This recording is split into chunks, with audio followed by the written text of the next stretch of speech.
Il était une fois, au cœur d'un magnifique royaume, un village appelé Maquin. Le village était entouré de grands arbres verts et de belles rivières. Les habitants de Maquin étaient très heureux parce que dans leur village vivait la plus belle fille de tout le royaume, nommée Macu. Tout comme son village, Macu était si lumineuse et pleine de rire. Tout le monde connaissait tout le monde et au centre de tout cela se trouvait la mère de Macu. La mère de Macu était la meilleure sage-femme du village. Elle s'appelait Yahabié. Yahabié aidait de nombreuses femmes à donner naissance à leur bébé en toute sécurité. Les gens lui faisaient confiance et l'aimaient beaucoup. Chaque fois qu'un bébé naissait, Yahabié était là, souriante et aidante. Depuis que Macu était très jeune, les gens admiraient sa beauté. Les hommes du village lui apportaient des cadeaux juste pour la voir sourire. Ils disaient, « Macu, tu es si belle, s'il te plaît, accepte ce cadeau. » Macu souriait et disait merci. Elle avait de nombreux amis grâce à son cœur généreux et à son joli visage. À mesure que Macu grandissait, sa beauté devenait encore plus envoûtante. Les gens murmuraient, « Regardez Macu, elle est comme une princesse. » Mais Macu ne laissait pas sa beauté la rendre fière. Elle était humble et aidait sa mère dans son travail. Elle apprenait beaucoup de choses de Yahabié sur le soin des autres. La beauté de Macu n'était pas seulement extérieure, elle avait aussi un beau cœur. Elle aidait toujours ceux dans le besoin et était gentille avec tout le monde. Sa mère, Yahabié, était très fière d'elle. Ainsi, dans le village de Maquin, tout le monde connaissait et aimait Macu et sa mère. Ils formaient une famille spéciale remplie d'amour et de gentillesse. En grandissant, la beauté de Macu fleurissait encore plus et bientôt elle attira l'attention du fils de l'homme le plus riche du village. Il s'appelait Kolawi et il était beau et gentil. Kolawi tomba amoureux de Macu et lui demanda de l'épouser. Macu, voyant combien Kola était gentil et de bon cœur, accepta. Tout le village célébra leur mariage avec des chants, des danses et beaucoup de délicieuse nourriture. Macu portait une magnifique robe et tout le monde disait qu'elle ressemblait à une reine. Macu et Kola étaient très heureux ensemble. Peu de temps après leur mariage, Macu et Kola furent bénis avec 2 charmants enfants, d'abord un garçon fort qu'ils nommèrent Tao, puis une belle petite fille qu'ils nommèrent Titi. Les enfants apportèrent encore plus de joie à leur foyer. Macu les aimait profondément et prenait grand soin d'eux. Mais avec le temps, Kola commença à remarquer combien d'hommes admiraient encore Macu. Ils venaient chez eux pour lui parler et lui apporter de petits cadeaux. Bien que Macu fût toujours poli et ne leur accordât pas d'attention particulière, Kola commença à se sentir mal à l'aise. Un soir, Kola dit à Macu, « Macu, je n'aime pas que tu te fasses autant d'amis parmi les hommes du village. Les hommes qui se lient d'amitié avec les femmes ne cherchent qu'une occasion de profiter d'elles. » Macu fut blessé par ces paroles et répondit, « Kola, je n'ai rien fait de mal. Je suis gentil avec tout le monde, mais cela ne signifie pas que je suis infidèle. Tu dois me faire confiance. » Mais Kola ne parvenait pas à dissiper ses doutes. Leurs disputes devinrent plus bruyantes et plus fréquentes. Un jour, après une dispute particulièrement houleuse, Macu décida qu'elle ne pouvait pas rester dans un mariage sans confiance. Le cœur lourd, elle empaqueta ses affaires et quitta la maison de Kola, laissant derrière elle ses 2 enfants, Tao et Titi. Le village fut choqué d'apprendre leur divorce. Les gens murmuraient et se demandaient ce qui s'était passé. Macu retourna chez sa mère. Yahabié l'accueillit à bras ouverts, lui offrant réconfort et soutien. Ainsi, la vie continua dans le village de Maquin. Même après avoir affronté le chagrin, Macu resta une figure de beauté et de grâce, toujours rappelée par les villageois pour sa force et sa bonté. Après un certain temps, Macu rencontra un autre homme venant d'un village lointain. Il s'appelait Bio et il était très riche. Bio avait entendu parler de la beauté et de la gentillesse de Macu. Quand Macu quitta son village et vint à celui de Bio, ce dernier vint la rencontrer. Il fut captivé par elle et lui demanda rapidement de l'épouser. Maku, espérant trouver à nouveau le bonheur, accepta. Elle déménagea dans la grande et belle maison de Bio dans son village.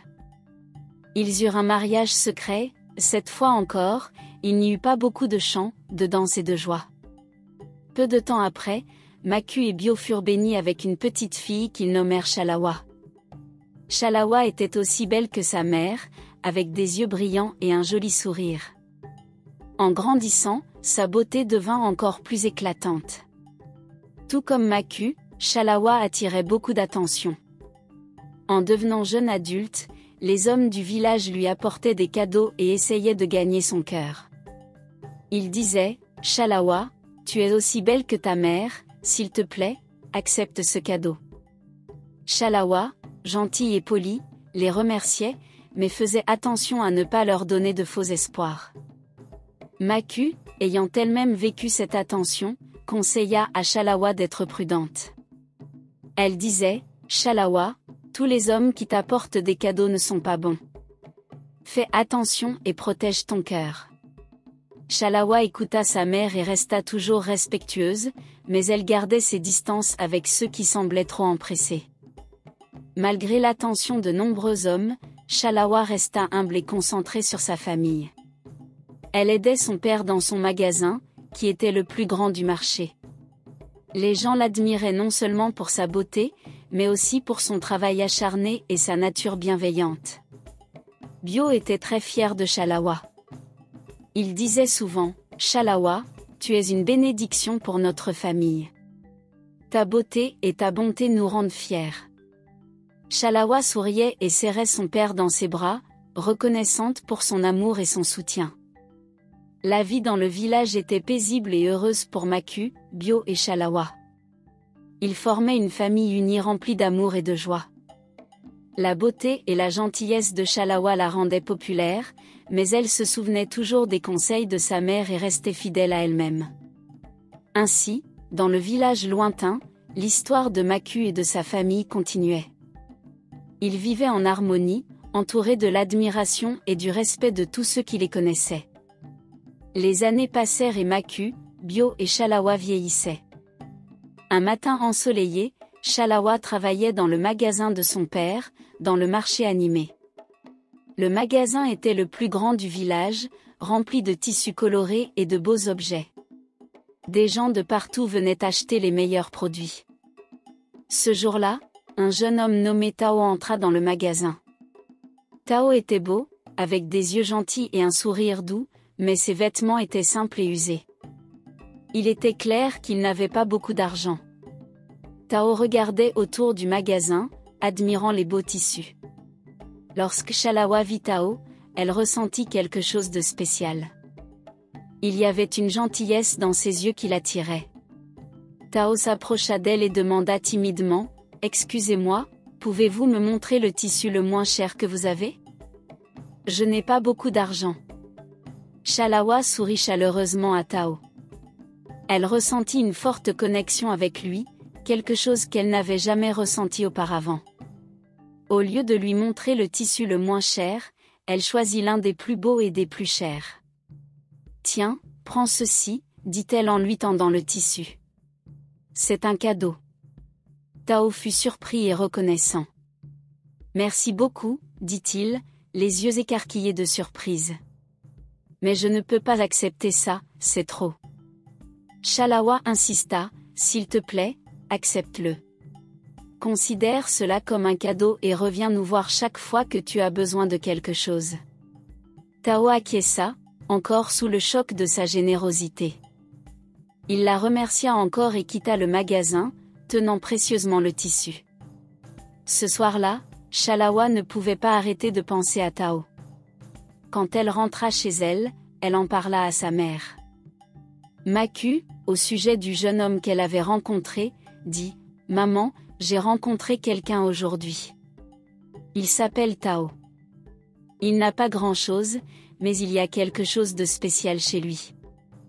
Je lui ai donné un tissu cher gratuitement. » Marron écouta attentivement. En entendant le nom Tao, son cœur manqua un battement. cela lui rappelait son fils issu de son premier mariage. Elle se demanda s'il pouvait s'agir du même Tao, mais elle garda ses pensées pour elle. Elle hocha la tête et dit, « C'est bien d'être gentille, Chalawa, mais sois prudente. » Les jours suivants, Tao revint au magasin. Il remercia Chalawa à nouveau pour sa gentillesse et commença à venir plus souvent. Il parlait et riait, et Chalawa se sentait de plus en plus heureuse à chaque visite. La connexion entre eux se renforçait avec chaque visite. Chalawa et Tao formaient un duo remarqué par beaucoup dans le village. Les gens disaient, Chalawa a trouvé un bon ami en Tao. Et en effet, leur amitié s'épanouissait magnifiquement dans le village. Chalawa et Tao devinrent connus comme le couple avec une connexion spéciale. Le cœur généreux de Chalawa et l'esprit humble de Tao les rapprochaient d'une manière qu'aucun d'eux n'avait anticipée. Les jours se transformèrent en semaines, et Tao continuait à visiter le magasin de Chalawa. Leurs liens se renforçaient et ils passaient plus de temps ensemble à parler et à partager des histoires. La nature douce de Tao et la gentillesse de Chalawa en faisaient de bons amis. Un jour, Tao arriva au magasin avec un air inquiet. Il s'approcha de Chalawa et dit, « Chalawa, je dois te demander une faveur. Je n'ai nulle part où rester, peux-tu m'aider à trouver un endroit ?» Chalawa, voyant la détresse dans les yeux de Tao, n'hésita pas, « Bien sûr, Tao, tu peux rester chez nous. Nous avons assez de place à la maison. » Elle prit Tao par la main et le conduisit chez elle. Quand ils arrivèrent, Chalawa présenta Tao à sa mère, Maku. Dès que Maku vit Tao, son cœur battit la chamade. Elle le reconnut immédiatement. C'était son fils issu de son premier mariage, le garçon qu'elle n'avait pas vu depuis qu'elle avait quitté son précédent mari. Mais Maku cacha ses émotions et salua Tao chaleureusement.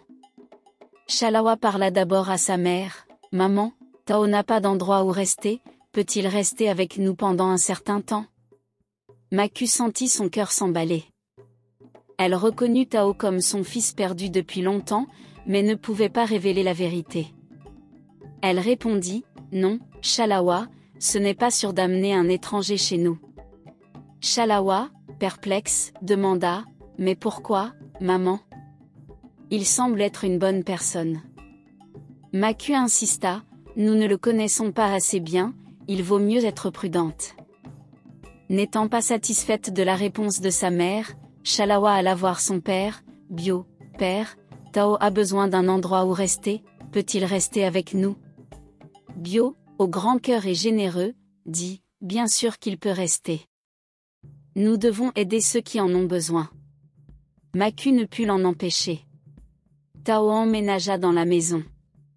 Maku l'observait de près, ressentant à la fois de la joie et de la peur.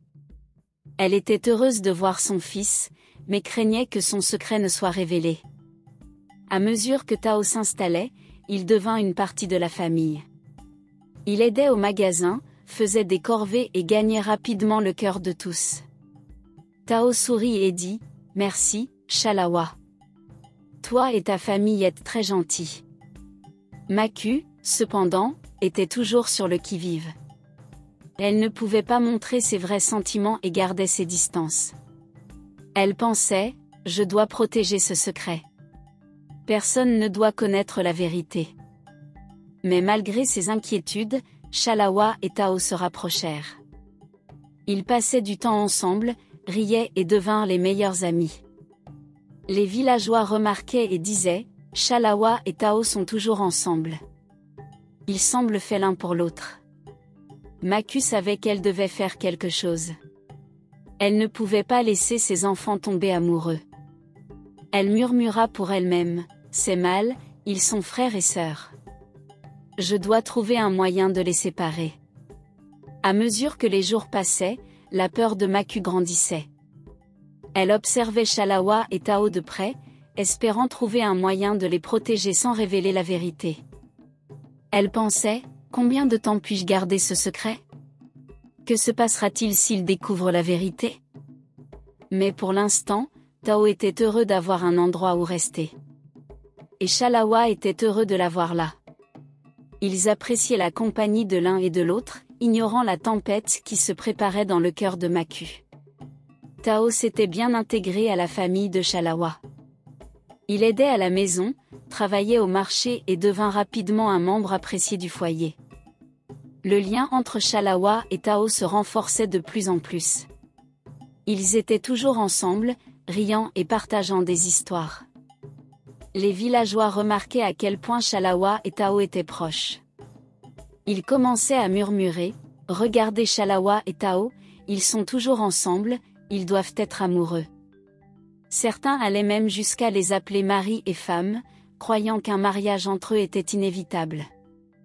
Chalawa et Tao appréciaient énormément la compagnie l'un de l'autre.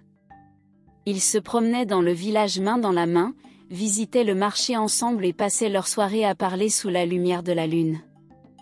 Leur amitié s'épanouit en quelque chose de plus profond, et cela était évident pour tous ceux qui les entouraient. Cependant, Maku observait ce rapprochement croissant avec un cœur lourd. Elle connaissait la vérité sur l'identité de Tao et craignait ce qui arriverait si le secret était révélé. Elle était déterminée à les séparer pour leur propre bien, même si cela la faisait souffrir.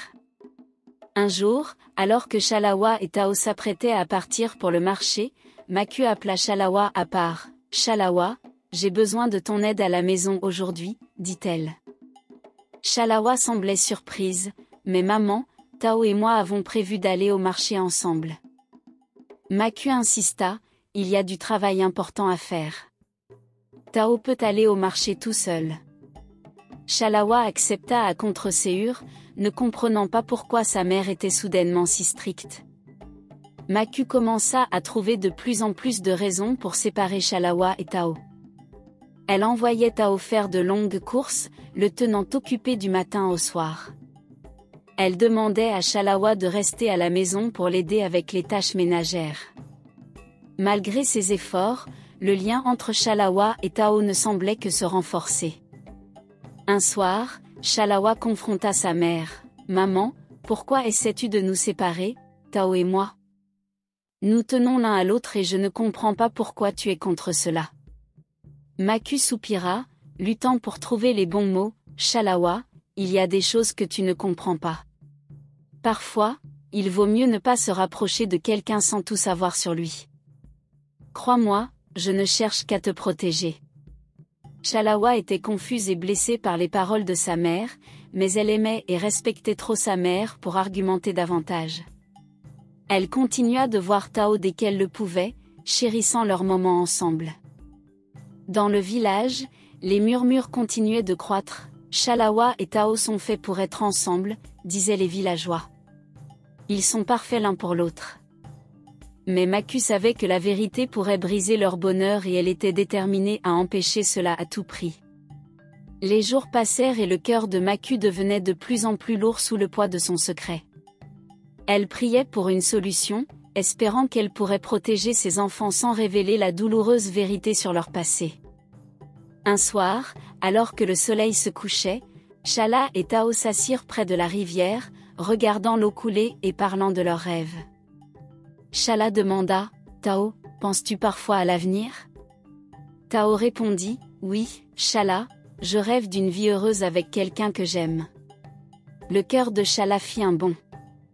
Elle demanda doucement, « Et qui penses-tu que cette personne pourrait être ?»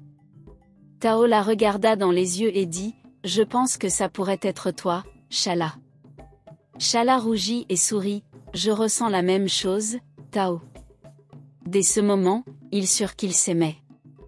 Ils continuèrent à se voir en secret, cachant leurs sentiments à Maku. Ils se murmuraient des mots doux et faisaient des plans pour l'avenir, rêvant d'une vie ensemble. Un soir, pendant un repas de famille, Chala et Tao échangèrent des regards nerveux. Ils avaient décidé qu'il était temps de demander la permission de se marier. Chala prit une profonde inspiration et dit, « Père, mère, Tao et moi avons quelque chose d'important à vous dire. » Bayo sourit chaleureusement, « Qu'est-ce que c'est, ma chère ?» Chala prit la main de Tao et dit, « Tao et moi nous aimons. Nous voulons nous marier. » Bayo sourit, heureux de voir sa fille si joyeuse, « C'est une merveilleuse nouvelle, Chala. » Tao est un bon garçon. Mais avant qu'il ne puisse en dire plus, le visage de Maku pâlit. Elle se leva brusquement et cria « Non, cela ne peut pas arriver. C'est un tabou. » Tout le monde fut stupéfait. Shala regarda sa mère avec confusion et douleur dans les yeux. « Maman, pourquoi dis-tu cela ? Tao et moi nous aimons. » Les mains de Maku tremblaient tandis qu'elle cherchait ces mots. « Vous ne comprenez pas, il y a des choses que vous ne savez pas. Ce mariage ne peut pas avoir lieu. » Bayo, perplexe face à la forte réaction de sa femme, demanda « Maku, de quoi s'agit-il ? Pourquoi es-tu si opposé à leur mariage ?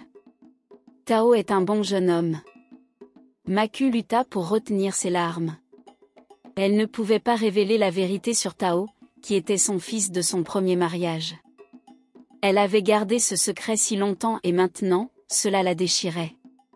Ce n'est tout simplement pas correct. Nous ne savons pas assez sur le passé de Tao. C'est trop dangereux. Shala, ressentant la peur de sa mère mais ne la comprenant pas, supplia « Maman, s'il te plaît, nous nous aimons. Nous voulons être ensemble. » Bayo, sentant qu'il y avait plus derrière l'opposition de Maku, dit doucement « Maku, s'il y a quelque chose que nous devons savoir, dis-le nous. Nous ne pouvons pas comprendre ta peur sans connaître la vérité. » Le cœur de Maku souffrait. Elle était déchirée entre protéger son secret et l'amour qu'elle voyait entre ses enfants. Elle ne pouvait pas supporter de les voir blessés, mais elle ne pouvait pas non plus se résoudre à révéler la douloureuse vérité. Shala et Tao sentirent le poids des paroles de Maku. Ils savaient qu'il y avait quelque chose de plus, quelque chose de caché, mais ils savaient aussi que leur amour était fort et vrai. Maku, incapable de supporter la tension, quitta la pièce. Bayo regarda Shala et Tao, le visage plein de préoccupation. « Nous trouverons un moyen de comprendre cela, » dit-il doucement. « Mais pour l'instant, nous devons être patients et donner du temps à ta mère. » Shala et Tao se tinrent la main, déterminés à rester forts. Ils savaient que leur amour était réel et croyaient qu'un jour, ils trouveraient un moyen d'être ensemble malgré les obstacles sur leur chemin. Après ce dîner familial dramatique, le comportement de Maku envers Tao changea drastiquement. Elle devint plus distante et froide, essayant de protéger son secret tout en s'efforçant de garder la paix au sein de la famille. Tao, sentant ce changement, tenta de se faire accepter en travaillant encore plus dur et en étant plus attentif aux besoins de la famille, mais il ne comprenait pas pourquoi Maku semblait le repousser. Shala, de son côté, restait déterminée à prouver à sa mère que son amour pour Tao était vrai et pur. Elle espérait que le temps et la persévérance finiraient par adoucir le cœur de Maku et révéler la vérité derrière son opposition. Elle commença à le traiter durement, lui donnant les tâches les plus difficiles et épuisantes pour le tenir éloigné de Shala. « Tao, va chercher de l'eau à la rivière, » ordonnait-elle, même si ce n'était pas nécessaire. « Tao, nettoie tout le compound toi-même. » Tao, confus par l'hostilité soudaine de Maku, obéissait sans se plaindre. Il respectait Maku en tant que mère de Shala, même s'il ne comprenait pas ses raisons. Shala remarqua le comportement de sa mère et en fut bouleversée. Elle savait que Maku essayait de les séparer, mais ne comprenait pas pourquoi. Déterminée à rester proche de Tao, Shala commença à sortir en cachette la nuit pour le voir. Une fois que tout le monde était endormi, elle sortait discrètement de sa chambre et retrouvait Tao sous le grand baobab. Là, ils se parlaient et se serraient dans les bras, trouvant du réconfort dans leur amour malgré les obstacles. Une nuit, alors qu'ils étaient assis ensemble sous les étoiles, Shala regarda Tao dans les yeux et dit « Tao, je ne peux plus supporter cela. Ma mère essaie de nous séparer, mais notre amour est trop fort. Nous devons trouver un moyen d'être ensemble. » Tao, lui tenant la main, répondit « Je sais, Shala, mais que pouvons-nous faire ? L'opposition de ta mère rend tout difficile. » Shala prit une profonde inspiration et dit « Il y a un moyen de la forcer à accepter notre mariage. Si je tombe enceinte, elle n'aura pas le choix que de nous laisser nous marier. Elle ne voudrait pas de la honte d'une fille non mariée avec un enfant. » Tao fut choqué par la suggestion de Shala. Shala, es-tu sûr? C'est une décision importante, cela pourrait causer plus de problèmes. Shala acquiesça fermement, je suis sûr, Tao. Je t'aime et je veux être avec toi. Cela pourrait être notre seule chance. À contre-séhur, Tao accepta. Cette nuit-là, sous le ciel illuminé par la lune, ils se promirent l'un à l'autre d'être ensemble quoi qu'il arrive. À partir de cette nuit, Shala et Tao commencèrent à passer leur nuit ensemble en secret dans sa petite cabane. Ils se retrouvaient lorsque tout le monde dormait et dormaient ensemble, partageant leur amour et leurs rêves. Ils se sentaient comme les seuls au monde et progressivement, ils commencèrent à s'embrasser chaque nuit chez Tao. Pendant la journée, ils faisaient semblant que tout était normal. Shala aidait dans la boutique de tissus et Tao faisait ses corvées, endurant le traitement dur de Maku. Mais la nuit, ils trouvaient du réconfort dans les bras l'un de l'autre, murmurant des mots doux et faisant des plans pour leur avenir, et finissaient par s'embrasser. Maku remarqua que Shala semblait plus heureuse malgré la tension à la maison. Elle devint plus suspicieuse, mais ne parvenait pas à les attraper. Elle pensait, que cache-t-il? Je dois le découvrir. Shala et Tao continuèrent leur rencontre secrète, espérant qu'un jour leur amour triompherait de tous les obstacles. Ils croyaient que si Shala tombait enceinte, leurs parents seraient obligés d'accepter leur relation. Une nuit, alors qu'ils étaient allongés ensemble sous les étoiles, Tao murmura « Je t'aime, Shala. Nous trouverons un moyen d'être ensemble, quoi qu'il arrive. » Shala sourit et répondit « Je t'aime aussi, Tao. Notre amour triomphera de tout. » Les jours se transformèrent en semaines et leurs rencontres secrètes continuèrent. Ils chérissaient chaque moment ensemble, sachant que leur amour valait la peine d'être défendu. Ils espéraient qu'un jour bientôt, ils auraient la preuve qui forcerait leurs parents à accepter leur relation. Ils devaient convaincre tout le monde que leur amour était véritable et inébranlable. Un matin, Shala se réveilla en se sentant très malade. Elle courut à la salle de bain et commença à vomir. Maku, entendant le vacarme, se précipita à ses côtés. Elle la tenait doucement et demanda « Shala, qu'est-ce qui ne va pas ?» Shala, pâle et inquiète, répondit « Je ne sais pas, mère, je me sens juste très mal. » Maku, étant la fille d'une sage-femme, reconnut immédiatement les symptômes. Elle murmura pour elle-même « Serait-elle enceinte ?» Elle demanda doucement à Shala « Est-ce qu'il y a quelque chose que tu dois me dire ?» Shala hésita puis hocha la tête. Elle prit une profonde inspiration et dit « Mère, je pense que je suis peut-être enceinte. » Le cœur de Maku se serra. Elle demanda « Qui est le père ?» Shala, les larmes aux yeux, répondit « C'est Tao, mère. » Tao est le père. Maku ressentit un mélange de peur, de colère et de tristesse. Elle savait que la vérité qu'elle avait cachée allait maintenant être révélée. Elle dit fermement « Cela ne peut pas arriver, Shala. Tu dois avorter. » Shala, choquée, s'écria « Non, mère. J'aime Tao et je veux garder ce bébé. » À ce moment-là, Bayo entra et vit les visages angoissés de sa femme et de sa fille. Il demanda « Que se passe-t-il ici ?» Maku, essayant de contrôler ses émotions, dit « Shala est enceinte et Tao est le père. » Bayo fut surpris mais resta calme. Il dit « Nous devons réfléchir à cela. » Shala, es-tu sûr que Tao est le père? Shala hocha la tête et dit « Oui, père, j'en suis sûr. » Bayo réfléchit un moment et dit « Avant de prendre une décision, nous devons rencontrer la famille de Tao.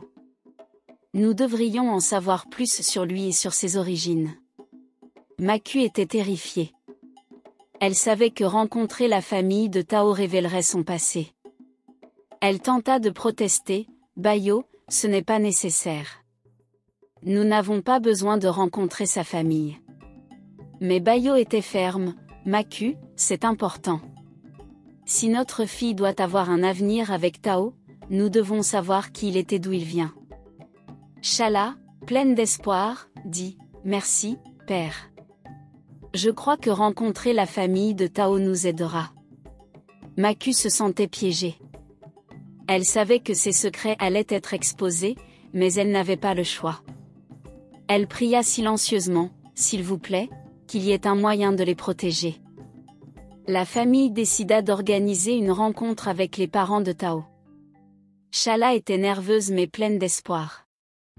Elle croyait qu'une fois que son père rencontrerait la famille de Tao, tout irait bien. À l'approche du jour de la rencontre, l'anxiété de Maku augmentait. Elle se demandait comment elle ferait face à son passé et ce qui se passerait lorsqu'il découvrirait la vérité. Cependant, Maku était désespérée de prévenir la visite. Elle savait que s'il rencontrait la famille de Tao, son secret serait révélé.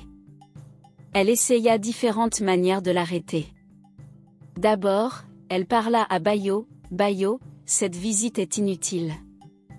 Nous n'avons pas besoin de rencontrer la famille de Tao pour savoir que ce mariage n'est pas approprié. » Mais Bayo était ferme, « Maku, il y a quelque chose que tu ne nous dis pas. Nous devons visiter la famille de Tao pour comprendre la vérité. » Ensuite, Maku tenta de convaincre Shala, « Shala, ma chère, réfléchis grec. Cette visite pourrait causer plus de problèmes. S'il te plaît, n'y allons pas. » Mais Shala, déterminée à épouser Tao, répondit, « Maman, je dois connaître la vérité. J'aime Tao et je crois que cette visite nous aidera tous. » Voyant que ses efforts échouaient, Maku décida de prendre des mesures drastiques. Le matin de la visite, elle prétendit être très malade. Elle resta au lit, gémissant et tenant son estomac. Bayo, inquiet, lui demanda, « Maku, qu'est-ce qui ne va pas? Te sens-tu malade ?» Maku, feignant la faiblesse, répondit, « Je ne sais pas, Bayo. Je me sens très malade. Je ne pense pas pouvoir aller avec vous aujourd'hui. » Bayo fronça les sourcils mais ne voulait pas retarder la visite. « Nous pouvons reporter la visite si tu te sens trop mal, Maku. » Mais Shala, suspectant l'acte de sa mère, insista, « Papa, nous devons y aller aujourd'hui. Nous avons déjà informé la famille de Tao et ils nous attendent. » Maku, réalisant que son plan pourrait ne pas fonctionner, dit faiblement, « Je vais rester ici et me reposer. Allez-y sans moi. Je vais bien. » Bayo hocha la tête, toujours inquiet, « D'accord, Maku. Repose-toi bien. Nous reviendrons bientôt. » Shala et Bayo se préparèrent pour la visite. Alors qu'ils partaient, Maku les regardait avec un cœur lourd, sachant que la vérité était maintenant hors de son contrôle. Le voyage jusqu'au village de Tao était long mais rempli d'espoir. Shala tenait fermement la main de Tao, sachant que leur amour ferait face à sa plus grande épreuve. Ils atteignirent la maison de la famille de Tao où ils furent chaleureusement accueillis. Le père de Tao, Kola, qui était l'ancien mari de Maku, les salua. Lorsque Bayo présenta Shala comme sa fille et expliqua leur visite, le visage de Kola devint pâle de choc. Il reconnut le nom de Maku et réalisa que Shala était la sœur de Tao. La vérité que Maku avait cachée si longtemps était sur le point de se dévoiler, apportant avec elle des révélations qui changeraient leur vie pour toujours. La visite, censée apporter de la clarté, était maintenant prête à exposer un passé rempli de secrets. Les révélations et les mensonges avaient laissé Shala, Bayo et Tao sous le choc. Assis avec la famille de Tao, l'atmosphère était tendue. Le père de Tao, Kola, semblait profondément troublé. Il n'avait pas prévu que cette rencontre ravive d'anciens souvenirs et secrets. Bayo commença la conversation en disant, « Nous sommes ici pour en savoir plus sur les origines de Tao. Ma fille Shala et Tao souhaitent se marier, mais ma femme Maku a de fortes objections. Nous espérons que cette visite nous aidera à comprendre pourquoi. » Kola prit une profonde inspiration, ses yeux remplis d'un mélange d'émotions. « Il y a quelque chose que vous devez tous savoir. Maku n'est pas seulement votre femme, Bayo. Elle a été ma femme autrefois. Tao et Shala sont frères et sœurs. Shala et Bayo étaient abasourdis. Shala sentit son cœur se serrer. Que voulez-vous dire, ils sont frères et sœurs, demanda Bayo, la voix tremblante. Kola continua, il y a des années, Maku et moi étions mariés. Nous avons eu 2 enfants, Tao et Ijoma. Mais un jour, Maku est partie, emportant Ijoma avec elle et laissant Tao derrière. Je ne l'ai jamais revue jusqu'à aujourd'hui. Tao, choqué par cette révélation, regarda Shala avec un mélange d'incrédulité et de tristesse. Shala, cela signifie que nous ne pouvons pas être ensemble, dit-il doucement. Juste à ce moment-là, la porte s'ouvrit et Maku entra, pâle et angoissée. Elle les avait suivis, incapable de rester à l'écart et de laisser le secret être révélé sans elle. Lorsqu'elle vit Kola et entendit ces paroles, elle sut que la vérité était dévoilée. Maku, dit Kola, sa voix remplie de colère et de tristesse, pourquoi es-tu parti et as-tu gardé ce secret pour toi? Maku, les larmes coulant sur son visage, répondit, j'étais jeune et stupide. J'ai fait des erreurs et j'ai pensé pouvoir recommencer sans que le passé me hante. Mais je vois maintenant que j'avais tort. J'ai caché la vérité à Bayo et Shala pour les protéger, mais je n'ai fait que causer plus de douleur. Bayo, encore en train de digérer l'information, demanda, pourquoi ne nous as-tu pas dit, Maku? Nous aurions pu gérer cela ensemble. Maku secoua la tête, j'avais peur. Je ne voulais pas vous perdre, toi ou Shala. Je pensais protéger notre famille, mais je vois maintenant que cacher la vérité n'a fait qu'empirer les choses. Shala, le cœur brisé, regarda sa mère. Maman, pourquoi ne m'as-tu pas dit? J'aime Tao, mais maintenant nous ne pourrons jamais être ensemble. Maku, accablé de culpabilité, dit, je suis tellement désolé, Shala. Je voulais te protéger, mais j'ai eu tort.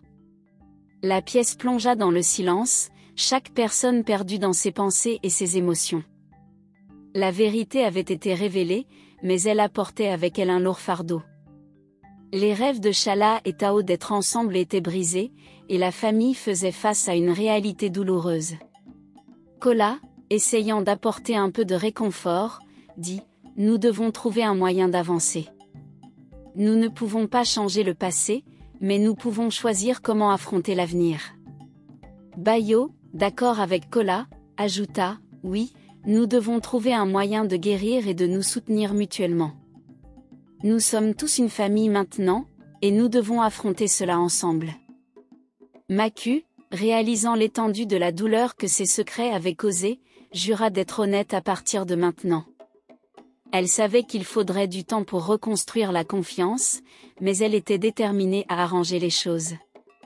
Dans le village, la nouvelle de la révélation se répandit rapidement. Les gens étaient choqués et attristés par le tournant des événements.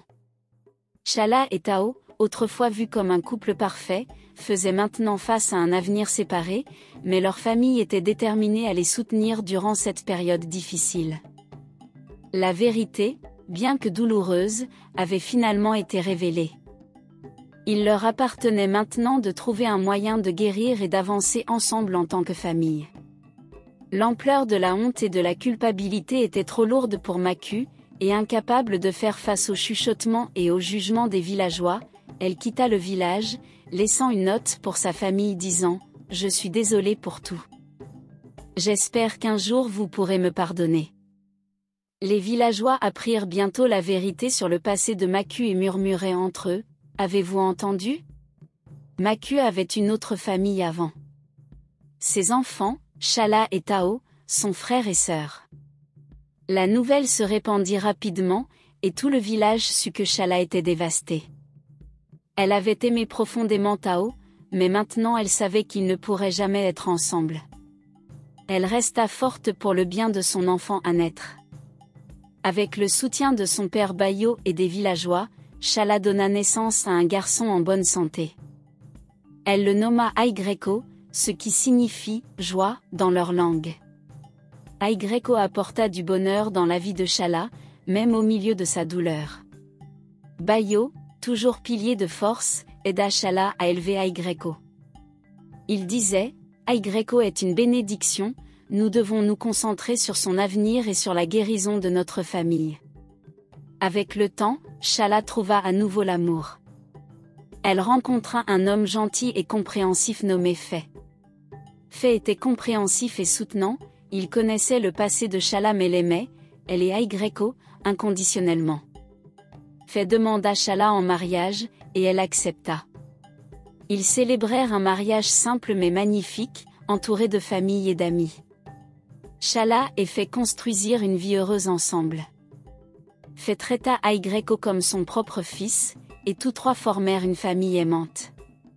Shala disait souvent, je n'aurais jamais cru pouvoir retrouver le bonheur, mais avec Fay et Aigreko, j'y suis parvenu. Pendant ce temps, Tao retourna dans son village. La révélation de son véritable identité fut difficile à accepter, mais il trouva du réconfort auprès de sa communauté. Son père, Kola, l'accueillit à bras ouverts. Nous avons chacun notre vie, et nous allons reconstruire la nôtre, dit Kola. Tao s'installa dans son village, se concentrant sur son travail et aidant sa famille. Il rencontra une femme au grand cœur nommée Ki, et ils finirent par se marier. Tao et Ki commencèrent leur propre famille, et Tao trouva la paix dans sa nouvelle vie. Les villageois, qui avaient jadis murmuré sur le scandale, virent comment Shala et Tao avaient avancé et trouvé le bonheur. Ils respectèrent leur force et leur résilience. La famille avait traversé beaucoup d'épreuves, mais elle avait appris à guérir et à grandir. Shala pensait souvent à sa mère, Maku, et espérait qu'elle avait trouvé la paix où qu'elle soit. Elle murmurait aux étoiles, « Je te pardonne, maman. J'espère que tu retrouveras le chemin vers nous un jour. » La vie dans le village retrouva son cours normal, mais les leçons du passé restèrent. L'histoire de Maku, Shala et Tao devint un rappel pour tout le monde que la vérité, aussi douloureuse soit-elle, doit toujours éclater au grand jour, et que l'amour, le pardon et la résilience peuvent aider à guérir les blessures les plus profondes. La morale de l'histoire devint claire, peu importe combien un mensonge peut durer, la vérité finira toujours par éclater un jour. L'honnêteté est toujours la meilleure politique. Il vaut mieux parler de son passé que de le cacher. Les anciens insistaient sur le fait que nous faisons tous des erreurs, mais les cacher ne fait qu'accroître la douleur. Être sincère, même lorsque c'est difficile, nous aide à construire la confiance et la compréhension. Cela nous permet de guérir et d'avancer. Ainsi, l'histoire de Maku, Shala et Tao devint un rappel durable dans le village. Elle enseigna à tous que, bien que la vérité puisse parfois être douloureuse, elle est aussi libératrice. Elle aide à construire des relations plus fortes et plus honnêtes et devint une histoire guide pour le village, enseignant aux générations futures l'importance de l'honnêteté, du pardon et de la force nécessaire pour affronter la vérité. J'espère que vous avez apprécié le conte. Si c'est le cas, veuillez aimer la vidéo, la partager avec votre famille et vos amis, commentez et n'oubliez pas de vous abonner à la chaîne et d'activer la cloche de notification pour plus de contes enchanteurs comme celui-ci. Au revoir.